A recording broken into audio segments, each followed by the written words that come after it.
I think that mainly we have to concern ourselves right now with the economy. You have a lot of people in this community that have just gotten hurt. And I think that it's important to have somebody who is cognizant of the fact, who is conscious of the fact that there are people out there that could be losing their homes and have lost, money in their 401ks and their kids' college tuition. So I think it's important that you have somebody on the council who is financially prudent, fiscally responsible. We've been hearing about a lot of cuts that are going to be happening and programs that are going to be scaled back as a result of the economy, but not in Highland Park. And a lot of that is due to the foresight that Jim, on the commission and as chairman of the finance committee, had.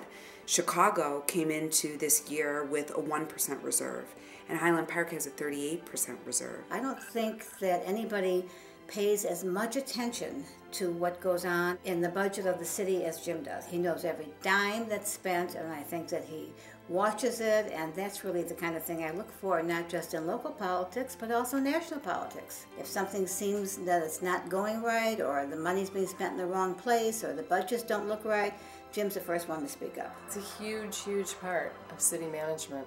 Enormous. And especially in an economy like this, if you have someone who doesn't understand the numbers and maybe how to stretch those numbers and work those numbers and make hard decisions on what does need to be cut and what needs to be maintained, you could run the risk of changing the nature and character of the city. He's very creative in his thinking.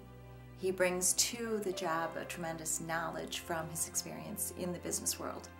And when we have times like now, where the economy is tanking, I think that he works hard to bring that experience to the city so that we not only have a balanced budget, but we're thinking ahead. And I think because of that, we're very well positioned financially in these tough times because of his leadership. And I think because of that, we need him to be reelected.